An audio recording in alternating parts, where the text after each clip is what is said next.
Welcome to the Relationship Series podcast. My name is Ankush Jain, and each episode I'll be speaking to a different state of mind expert on the subject of relationships. Enjoy.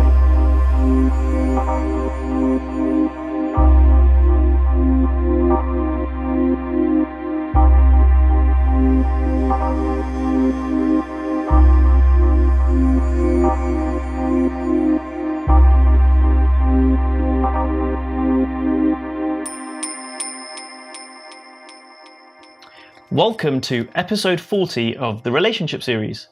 This week I'm joined by Piers Thurston. Piers Thurston is a state of mind expert like everyone on my series, and he's been coaching and facilitating for over 16 years. Piers is someone that I've known for some time, and I've interviewed him previously for my coaching group around his work in business. But what you may or may not know about Piers is he also works with private individuals. Today we're going to be talking a little bit about state of mind, but really in the context of separation and divorce. And that's in part because Piers is an expert in state of mind, and also because of his current life situation. So welcome to the show, Piers. Great to have you here. Thank you so much. Pleasure to be here. So I've kind of given you a little bit of an introduction, but for people who are listening, how did you get into being a state of mind expert, and have you been doing that for 16 years? Have you transitioned? What's your background? Well, initially, actually, I read law at university, and I found that a little dry. And I was lucky enough to be given the opportunity to move into marketing and innovation. And I got fascinated by people and why they buy things, and brands and how that works. And after a little time in the sort of innovation space in the corporate world, in 2000, I moved into coaching, and I became very interested in NLP, neuro-linguistic programming. And for about 10 years, that was what I based my coaching and change work on. So I sort of collected a whole range of tools and techniques and approaches to help me work with teams, individuals, leaders, and people generally. And then in about 2010, I kind of came across the principles behind state of mind, and it completely changed how I saw how humans work and how therefore change in humans works. And it affected my life in a big way. So for the last 5-6 years, I've been coaching from that sort of grounding of the principles behind state of mind, which I know a lot of your other guests have also been doing. So that's sort of my professional background in a nutshell. Great, and I'm looking forward to this episode because I guess we've covered virtually every single topic on the show. You know, this is episode 40. We've done many shows so far, and the one topic, should I say, that we've not really covered in great detail at all, and I think we've barely touched on, has been separation and divorce. And I know when people have messaged me who've listened to the show, we've had conversations, or a couple of people have messaged me around, well, what about that? You know, how does that play into what your guests talk about?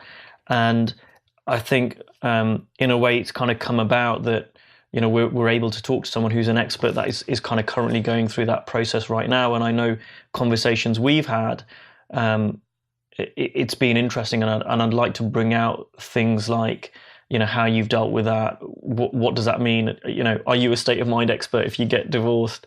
You know, why should we listen to you around that? And there's a whole host of things that I know some of my listeners have thoughts about as well, and I think would be really interesting to unpack in this interview. Absolutely, and I'm, you know, here to sort of share what I can see that might be helpful to others. So that's the reason I'm here. So I absolutely agree with that. So maybe we'll just start with the personal, and I'm kind of referring to your life situation quite vaguely right now, but yeah. But I guess maybe that would be a useful place to start in terms of what you've been through over the last 6 months or so. Yes, so I got married in 2006, and had a little couple of kids who are now 7 and 5, and then sort of late in the summer last year, I'd been away for work for about 10 days, doing a fascinating thing, supporting some endurance cyclists cycling across America non-stop. And I landed back in that morning at Heathrow, and I'd been in the house about an hour, and my wife said, can we go for a chat? And she said, whilst you were away, I had an insight. And I said, oh, great. Insights are wonderful. What's your insight? She goes, I don't think I want us to be together anymore, which kind of completely floored me. It was a real surprise and not what I expected her to say. But at that, I could tell there was truth in what she was saying. She was coming from a place that, that was real for her. And I heard it and didn't really know what to do.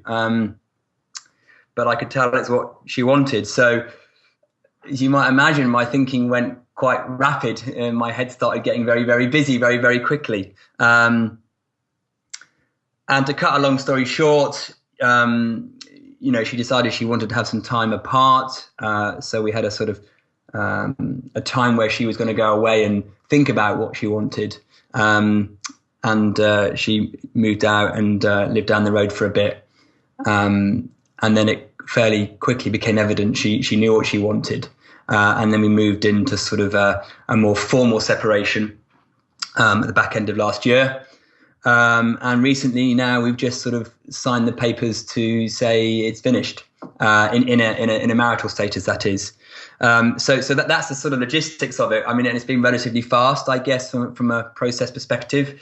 And over that period of time, I've had the pleasure, I suppose, the opportunity to see how my understanding of how the human experience works and state of mind plays out in something that is, let's call it big, something that's substantial. I first got into this understanding about 5-6 years ago and really experienced a lot of benefit from it. But I probably haven't had anything big happen in my life, if you see what I mean, any real problems. And I'm saying these words and sort of emphasize because, as you may have heard from other people on this show, there isn't, our problems are created by what the meaning we make rather than being real or small or whatever. But this is a one that society would say is a big challenge. So it's been a real interesting exploration of my understanding of how this works going through this. And that's really what I wanted to share around what I've noticed around, something like this. And did you have any thoughts around, you'd done something wrong, or, maybe you didn't know what you teach, or, which I can imagine. And then how did you kind of deal with that? How did you reconcile that? Yeah, I mean, of course, the first question is, how come? Why? Why are you saying this? And she said, well, she said, our relationship's not bad, actually. She said, I think actually it's better than most people's I know, she said, which really didn't help me hearing that. I was like, well, if it's better than, but I don't think it's what I want. And she said, I don't even know whether, a lot of people should be married, So it was almost like she was having a go at the category of marriage rather than just me. And she said, you're a great guy, there's nothing I'd really change about you. It's just not what I want. And I didn't really understand that, and I have quite a big intellect, or and I can have quite a big intellect. So I just didn't understand. Well, what are you saying? It's not, because if she said you're an awful human being, I don't want to be around you, that would almost make more sense. If she said there's someone else who I'm deeply in love with and it's not you, that would almost make sense. But the fact there wasn't really a reason, apart from the fact it didn't feel right for her, kind of got me more curious. And it was a surprise. We'd probably in our relationship had a couple of times over the last 10, 11 years where I would have thought, oh, the relationship's not great. We need to sort of do some work on it, particularly when we have little kiddies. You often, your eye goes off the ball of each other and you're really focusing on trying to manage two small people running around the house, trashing it. So there were a couple of times, I could have pointed to when maybe she might have said something like that, but not when she did. It really surprised me. I would also acknowledge that, of course, the connection could have been better. It could always be better. And from what I see of these principles behind state of mind, there's an infinite level of connection that you can have with another human. And I was looking forward to ours getting better. And maybe now the kids are a little bit older, we could focus on us again. And I was really looking forward to that getting better. And I thought where she was at. So the first thing I had was surprise, a bit of shock. But I could tell it was true. I could tell she wasn't making it up. Not that you would, why would you do that to someone? But and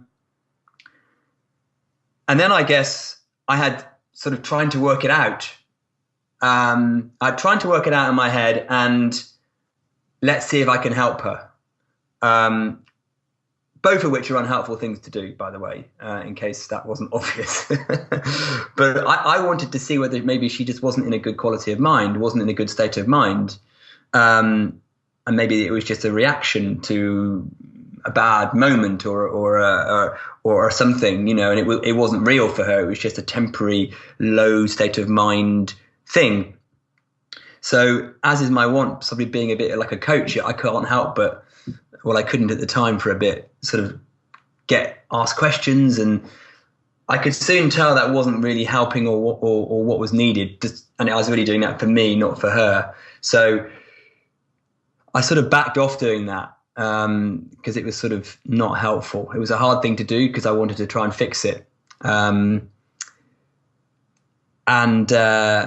was trying to help, I thought, the relationship, because she said she didn't want the relationship to be over. She wanted to see whether there was some way we could make it better. So I went on that premise that we could try and fix it.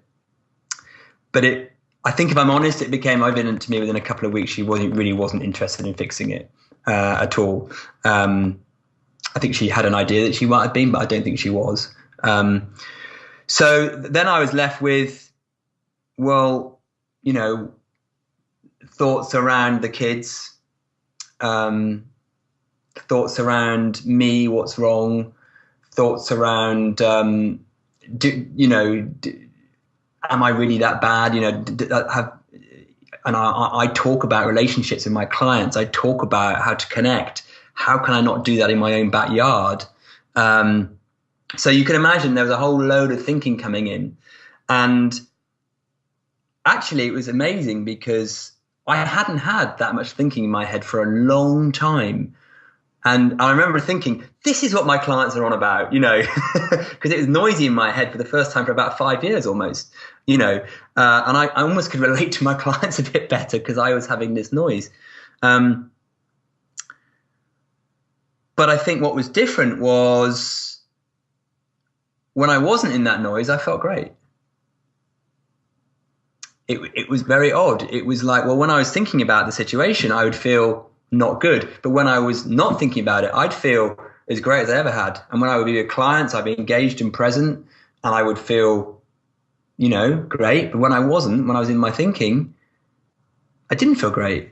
So it was a great example of something we hear a lot about, which is you're feeling your thinking. But it was very literal. It was like, well, when I'm literally thinking about it, I'll feel it. And when I'm not, I'm not.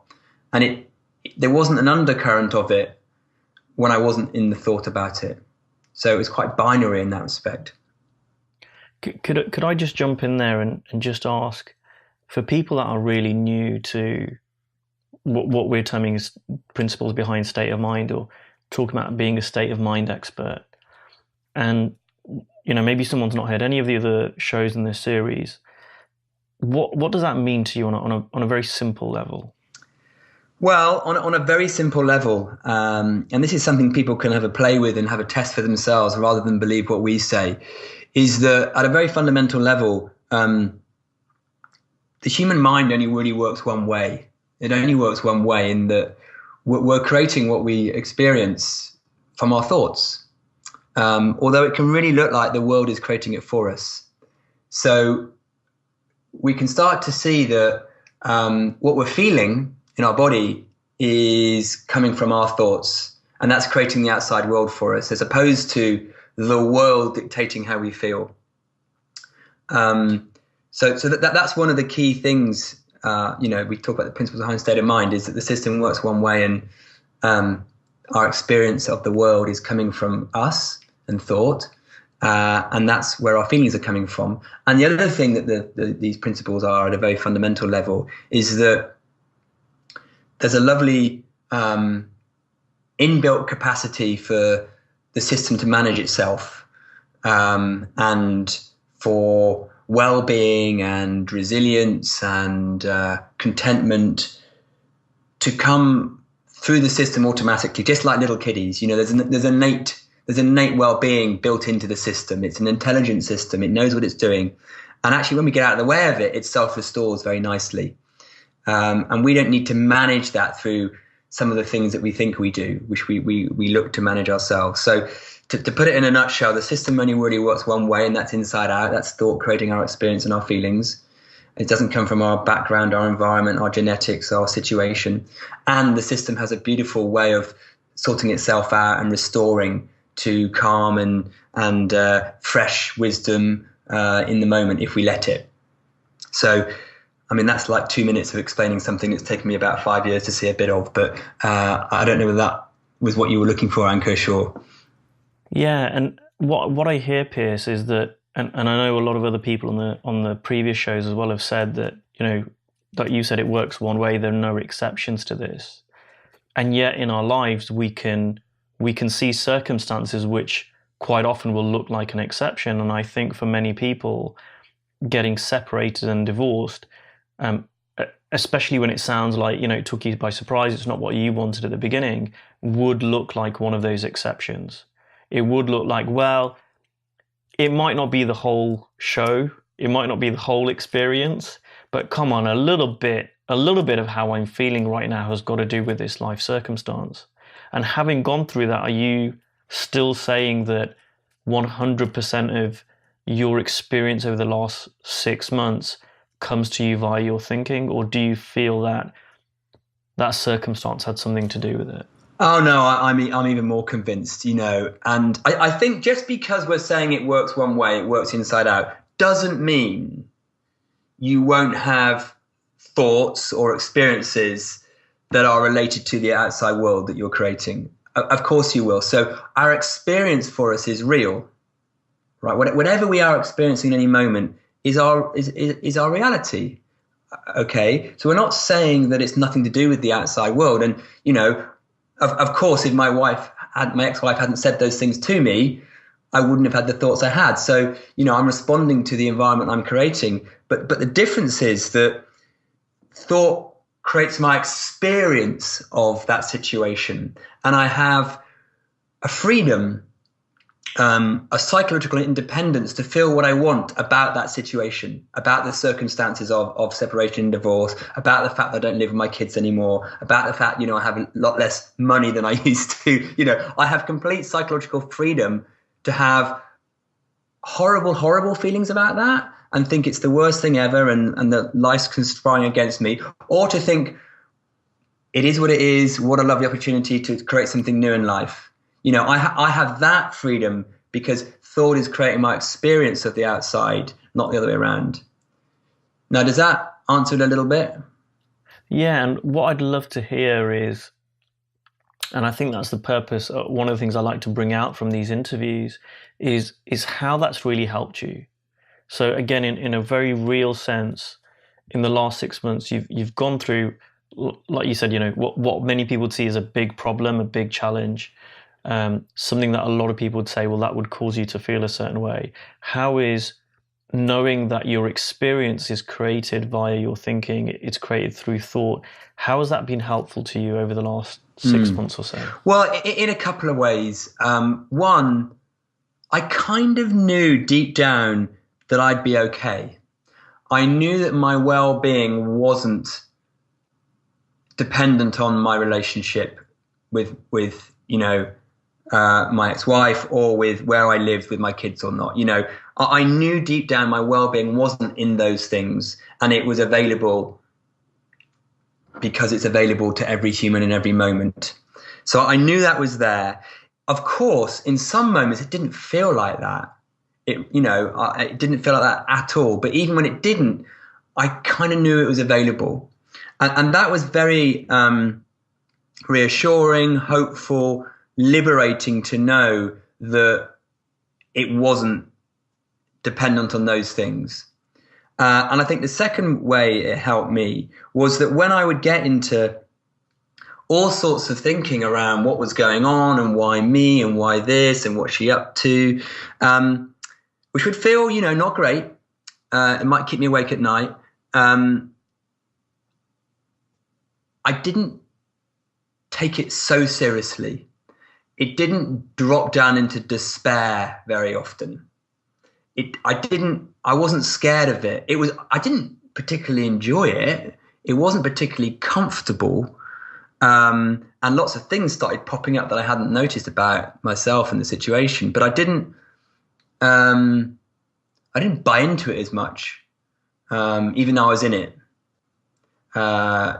So it didn't suck me in. It wasn't, I mean, it was seductive and occasionally I get caught up in it, but it didn't seduce me like it may have done. And that was, I was so grateful for that. Compared to maybe what I've heard other people go through, you know, I felt very grateful for not being so scared of my experience, to be in that rubbishy feeling and not let it bother me too much. So that there were the two things I'd say, and there's probably more, but that's the two that popped in my mind. And I really want to kind of reiterate that, because it can be easy to, they might almost sound trite, you know, it might just sound like a nice sound bite, but you know, it's incredible to me that someone can go through, like we said, what many people would say is a very challenging circumstance, and yet in the midst of that, know that you're going to be okay.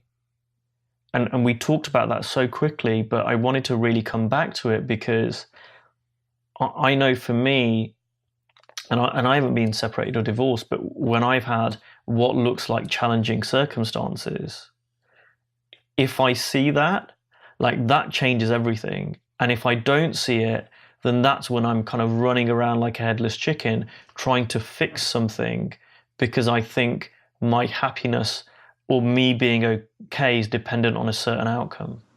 Yeah. And it had different degrees of turning up, right? It would turn up sometimes as I truly, truly saw it in the moment, and everything would drop and I'd be peaceful. It would then turn up as a sort of, you know, you are okay, don't you, kind of thing. And I wasn't really feeling it, but I knew it was there. And I would, and then sometimes it would masquerade itself quite cunningly as but I have a preference to be in a relationship with her, and I have a preference to live with my kids. I pretended it was a preference, although it was a bit more than a preference, right? So it was always available, but it would resonate with me at different levels of truth, depending on where I was at. But it felt like it wasn't far away. You know, even in those moments when I was sort of pretending it was there, I never felt it was far away. And it was very reassuring, you know, and I didn't know whether it was going to be there for me. You know, I kind of knew intellectually because I understand these principles, and it always had been so far. But it really was. It would come in and kind of pick me up if I ever got too low, and probably, you know, it really helps you get perspective. And whereas I had a preference to try and fix the situation, I wasn't fixing it because I thought my well-being was at risk. I was fixing it because I just thought, what a shame to waste this lovely thing that we potentially got as the four of us. You know, that's why I was trying to fix our relationship, because I just thought there was potential for us. I wasn't fixing it because I needed it. You know, in the moments when I thought that, of course, but, you know, ultimately I was fixing it because I thought it was a shame that we weren't, you know, carrying on. And there might be people who are listening to this who are going through this circumstance, or they know people going through this circumstance. And I mean, is that dependent on you, that, like, you know that you're going to be okay, but is that available to every single person who listens to this? Yeah.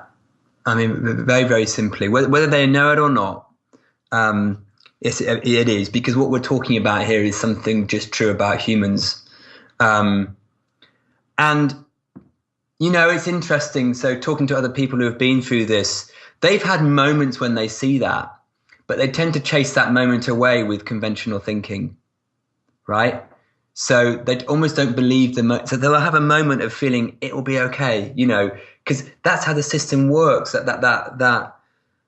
That's in there for all of us, but then we don't believe it because our other thinking is telling us not to, and society points us to that maybe it's not true. And I guess all that I know, different to other people, is that I know to trust that a little more. But it's not because I'm special or different to any other human. I'm just as neurotic and as human as everyone else.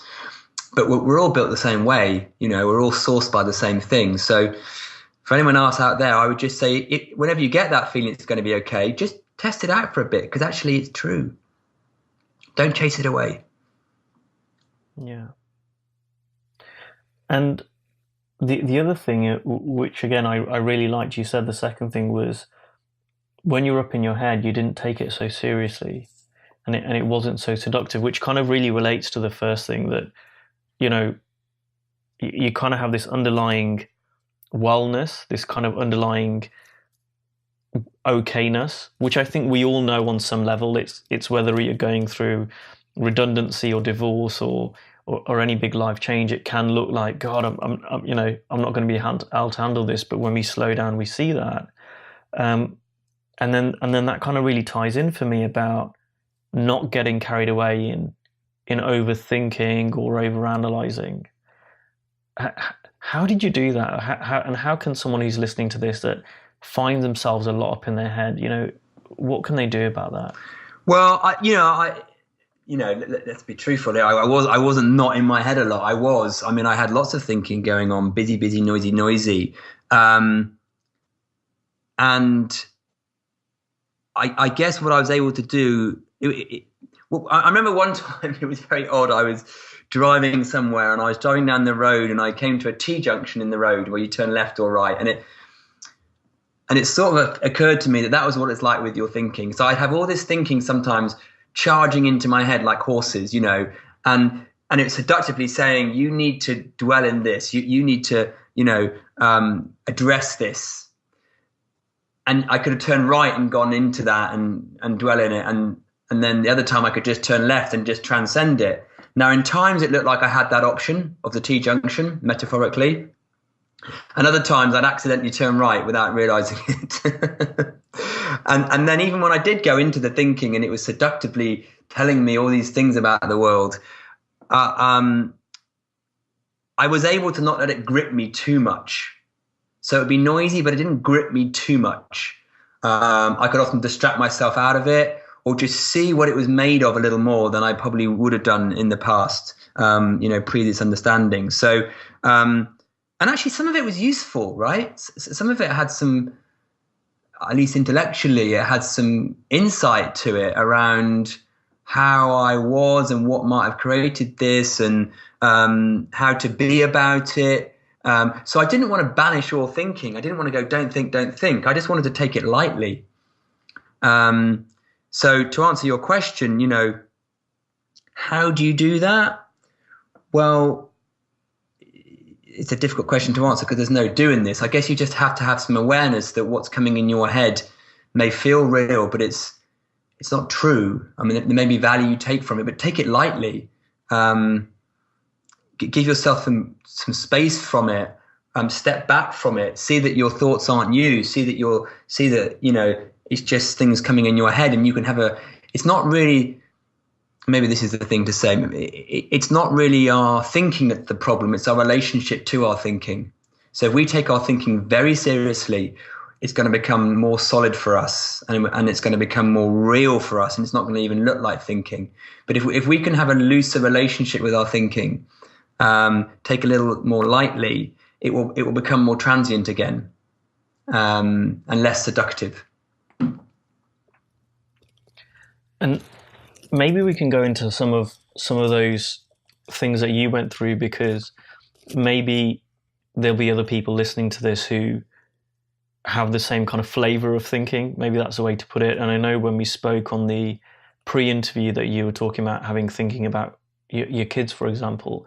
Could you talk a little bit about that? Because I think that might be something that a lot of people relate to. Yeah, I mean, I think the reason I thought we should try as a couple was because of the kids. I had some thinking that said it's better to be in a family unit for kids, that's what I designed. That's what when I got married and had kids, I assumed it would be the four of us. And I thought it was better, for the kids.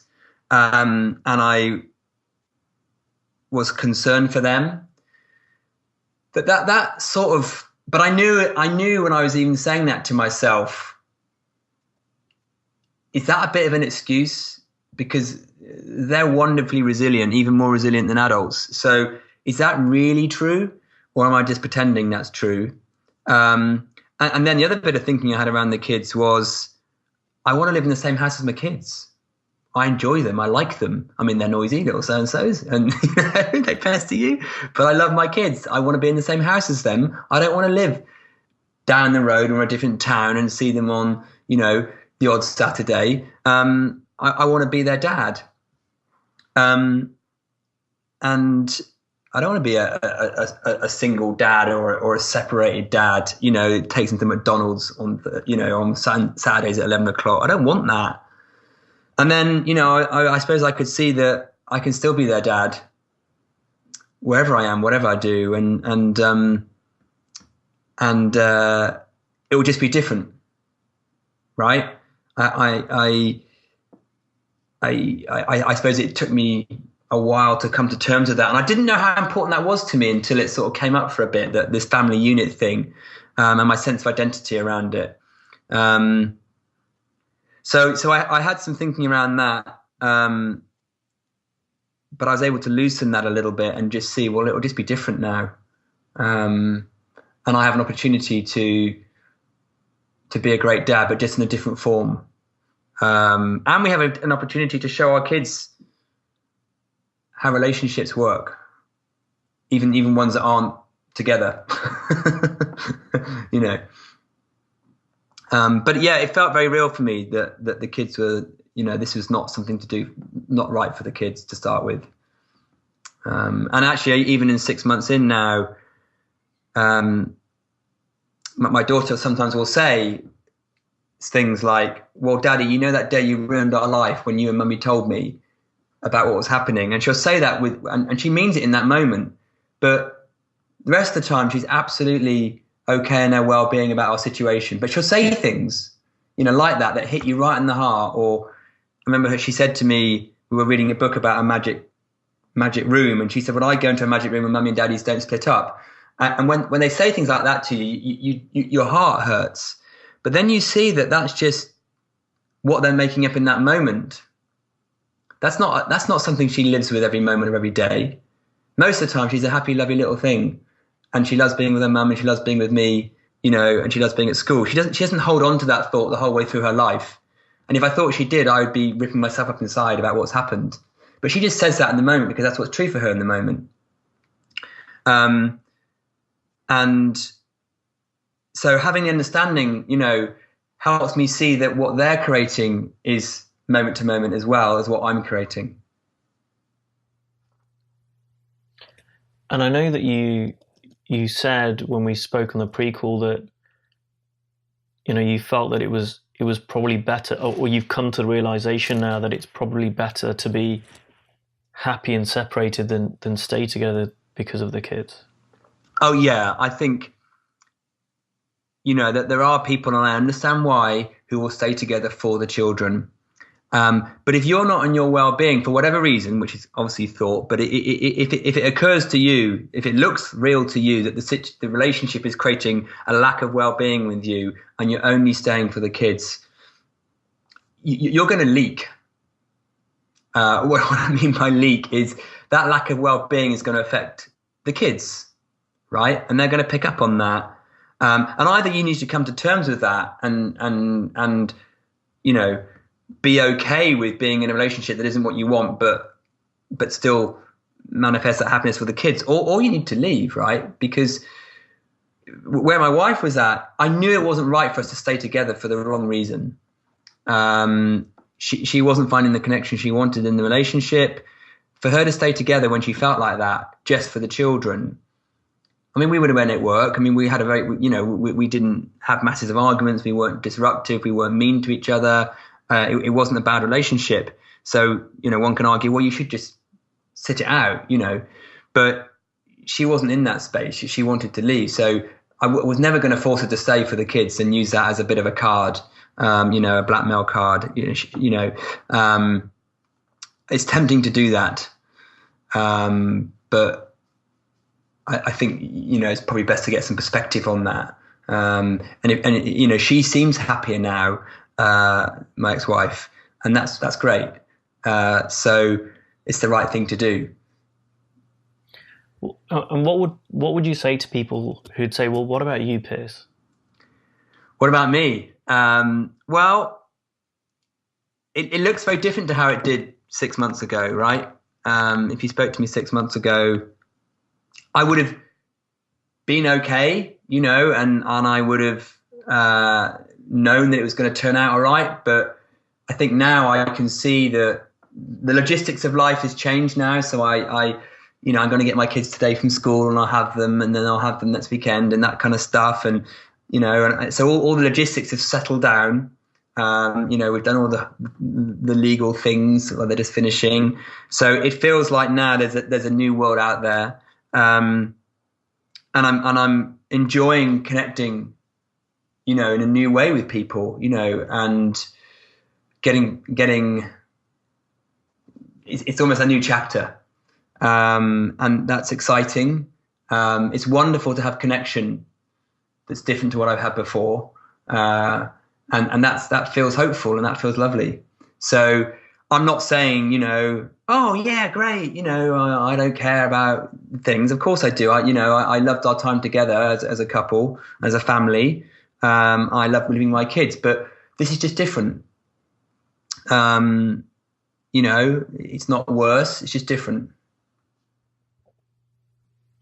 What strikes me is that there's so many different ways that you could have reacted and handled this, and on one end you get, I don't want to say terrorists, but you get kind of fathers for justice, and people get really, really angry and feel justified in doing so, and take that reaction. On the other hand, you get people who just kind of give up and get very, very passive. And it strikes me that whilst you are you're not getting angry and upset about it at the same time, it strikes me that you're getting on with life. Yeah, and I have been angry and upset, right? Oh yeah, I have. I think I thought it was unfair what she was doing. I thought I haven't done anything wrong. I'm a good guy. A good guy. It is unfair. You don't do this to someone who hasn't done anything wrong. I haven't been mean. I haven't beaten her up. These are just things in my head. And she said, "You're a great guy. Someone will be very happy with you. It's just not me, right?" So that I have got some unfairness, but it's my relationship to my feeling of unfair that I can look at, and I have some liberation and freedom with. So, and I can be a bit more mind neutral about what unfair is. And it doesn't eat me up, and I'm not holding it against her. I see where she's coming from. I want to have a great relationship with her for the kids, and for her sake and my sake. I don't want animosity. I want harmony. It feels to me I can have a sense of, I'm not massively a fan of what you've done, and I don't think it's massively fair, but I get you, and I'm not going to hold that against you. I feel like I can have both of those, rather than have to get angry and bitter about it. And of course I'm going to move on. Yeah, I don't know does that make any sense, the fact you can hold those two positions lightly? Yeah, because like I said, I feel like a lot of people tend to go to extremes, and as maybe as a coping mechanism. And you're right, and it's very, very understandable. I think people would listen to your story and kind of understand you getting upset or angry or having all sorts of thinking around it. But it's still a relatively short amount of time, 6 months. And I know from my experience, people who I've met who are divorced or getting separated, both men and women, sometimes it feels like, maybe this is unfair, but it feels like they're not themselves anymore. But I don't seem to get that sense from you. And again, I guess we're coming back to that. Like, you really do know that you're going to be okay. And when you do get angry, when you do get upset, when you do have all the thinking that you have, it sounds like you're kind of coming back to your own mental well-being. It feels like that to me, and others would have to tell me whether that's true. I might be blind to it, right? But it feels like that to me, and other people have commented like that to me, and it's interesting. It's when I had a little bit of thinking around. Well, I can't be a coach in this area and have had this going on initially. I was like, well, surely my life should be all together, which I knew wasn't true, but I kind of had a bit of thinking. And when I first shared this with a client, because it was relevant, not because I was just woe is me, because it was relevant to our conversation, they were like, wow, well, that's the biggest testament to this understanding that I could have got listening to you talk about it. And I was being honest with them. I wasn't shining it. So it feels like that to me, that I can get back to my well-being and who I am pretty quickly, sometimes, particularly now, So you're right. But I may be off. I don't know. I may be blind, but I don't think so. It feels familiar. Is there anything else you'd like to share for people that might be going through the same thing that you're going through right now, or have been through? It's difficult, really. I mean, what do I choose? I mean, there's something about freedom and liberation. This understanding gives you a wonderful sense, because I kind of knew that this is in the beginning, whether we did stay together or not, my well-being wasn't at stake. And because connection is based on thought, I never thought if we stay together we won't be a good relationship. So I'd say to people who are thinking about splitting up, know you've got choices, right? Know that splitting up and separating is nowhere near as bad as it's made out to be, right? It doesn't have to be. I'm not saying it won't be real for you, but I remember a lawyer saying to me, it's going to take you 3 years to get over this.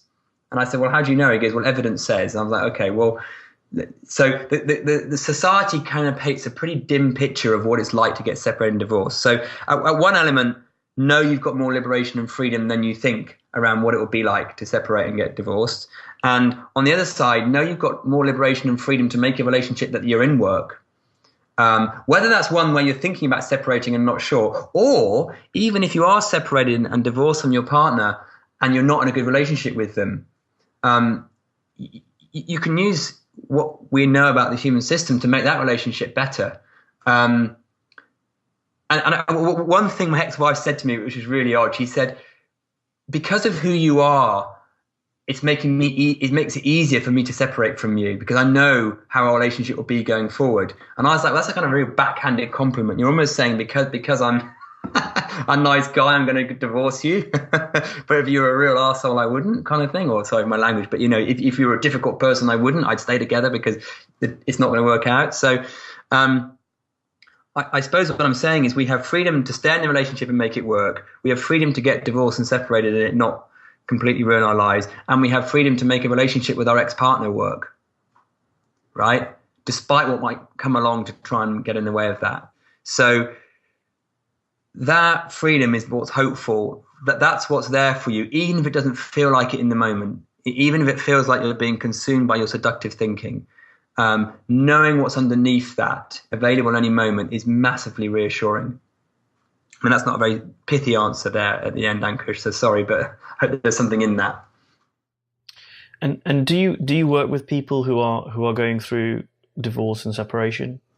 I do, actually, yeah. I mean, I have done a lot in the last 16 years. Funnily enough, I'm not actually working with anyone at the moment in that. I've been doing a bit more stuff in businesses, but I do. And I think, I was actually last year a bit when it was first happening for me, so that was relevant. But I'm not current at the moment, but I do. I mean, I work a lot with relationships and the principles, are massively helpful for relationships, whatever stage they're at, whether it's from good to great or from, need fixing. So, and I think I'm assuming I'll be a more powerful coach when it comes to doing it now because of what I've been through.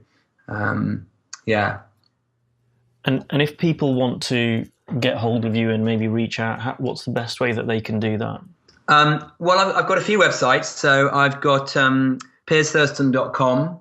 I've got feelhappynow.co.uk. And business-wise, I've got something called Making Change Work. So there's various ways you can get hold of me. I'm on LinkedIn, I'm on Facebook, Piers Thurston. So piersthurston.com, feelhappynow.co.uk, or makingchangework.co.uk. They're my different guises. But fundamentally, I'm doing the same thing in all of them, just wearing different clothes. Okay, fantastic. And if people want to get hold of me, it's ankushjain.co.uk. If you want to see listen to other episodes in this series, then you can click on the blog tab on my website. You can have a look on iTunes. You can have a look on Stitcher if you're on Android, and you can check out YouTube. I've put these everywhere to make them accessible for you.